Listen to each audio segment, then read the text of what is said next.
Good afternoon, everybody. Eclectic Impromptus here. I hope you guys are having a good day. It's nice and sunny and warm. Not hot like it was over the summer, but it's not like sub-zero temperatures either. So today I'm going to be doing an episode, another part of narcissism. And in this particular video, I'm going to be using a real-life example. I worked with somebody for a while. I'm not going to say the workplace, and I definitely won't be saying this person's name to respect his confidentiality and privacy, but he started working at this place a few years ago, but got fired towards the end of last year. I won't go into specifics. I don't feel it's right to do that, but he's going to be used as an example in this particular video. So in this video, I'm going to be talking about love bombing. That's the first stage when it comes to narcissistic relationships. So overall, there's three main stages of narcissism in a relationship, or these in particular. The first stage is love bombing. The second stage is devaluation. The third is discard. Now, sometimes there's a fourth stage called hoovering, and I'll explain what devaluing, discarding, and hoovering is in later episodes. But this one's going to be on the love bombing. The love bomb stage, or as I like to call it at times, a friendship bomb, is where the narcissist showers you with excessive attention, gifts, monies, and so on. It's as if they're really hard to win you over. With this particular person, when we first met, he had this big, sunny grin on his face. It's probably one of the most sunniest grins I've ever seen in my entire lifetime, but I've seen quite a few of those.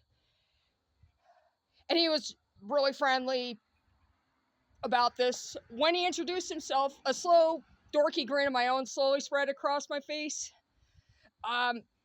He kind of won me over that way through superficial charm. And throughout the course of the evening, very friendly, very outgoing, very high energetic. I was drawn to that like a moth would be to a flame, more or less.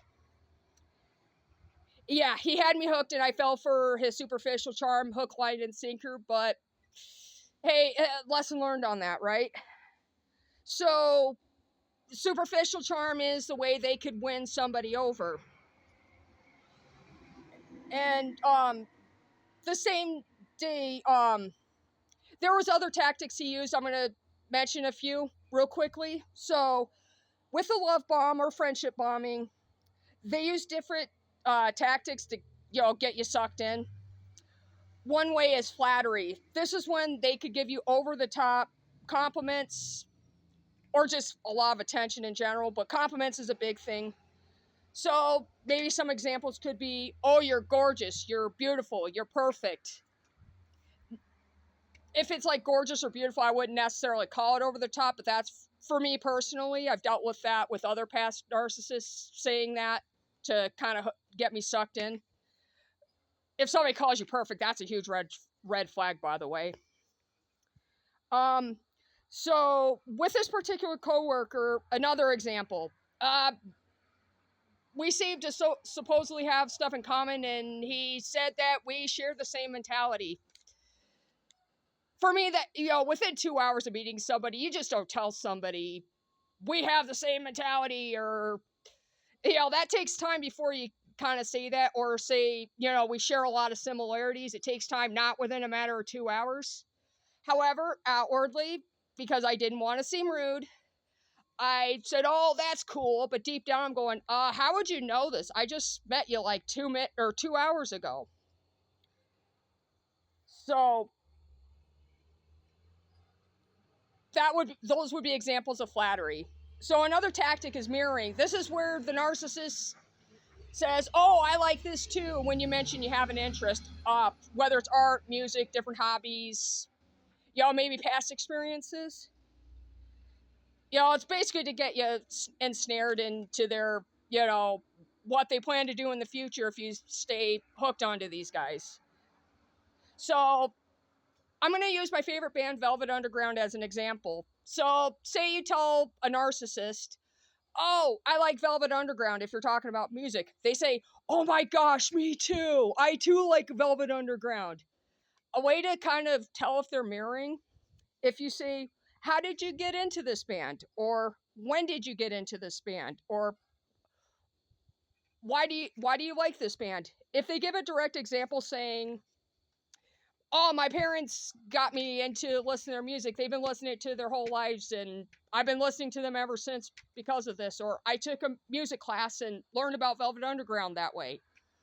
You're probably most likely not being mirrored. However, if you ask one of these questions and they say, oh, I don't know, I just did, or I just do like them, kind of like a generic response, there's a good possible chance you're being mirrored.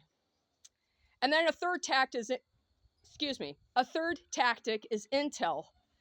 This is where they're peppering you with all sorts of questions about your personal life, whether it's past, present, maybe future dreams, goals, aspirations, and so on. They seem to be really interested in knowing about your personal life and your past life. And going back to my ex-work bestie, he wanted to know what my work history was since I started, after graduating high school history, and so on. And of course, I made the mistake of sharing that with him. I didn't want to seem rude, to be fair, but this was kind of a red flag, I'll admit, when he did that. And it's not to get to know you on a friendship, personal level. It's more, they're using intel so they can use this type of information to basically as a way to use it against you or weaponize you at a later time or any other time. And I'm sure there are other tactics, there's other tactics they do use, possibly whether it's love bombing, devaluation, or maybe even discard or hoovering, but love bomb and devaluing especially. But intel, flattery, and mirroring kind of stood out, and superficial charm also stood out. So, and those that I should also mention, those that are more likely to be susceptible, could be anybody, but those people with these traits seem to especially fall for it, and you have to watch out and be cautious. So, anybody who tends to struggle with being gullible, unsuspecting people are also likely to fall into this trap. Anybody who's an empath, anybody who's naive and trusting to a fault, generous to a fault, so on. Basically, people with these type of traits seem to fall susceptible, and it's good to be aware of this and to watch out so you don't fall victim. And hopefully these videos will help. But that's it for today. I may or may not do a short or two. We'll see what happens. But I hope you guys have a wonderful day. Don't forget to click like, subscribe, and share. And again, thanks for bearing with me. These particular videos could be a little challenging to share, but it's gonna be fine. And and I hope I could be of help in some way with these videos. All right, talk to you soon. Stay safe. Bye bye.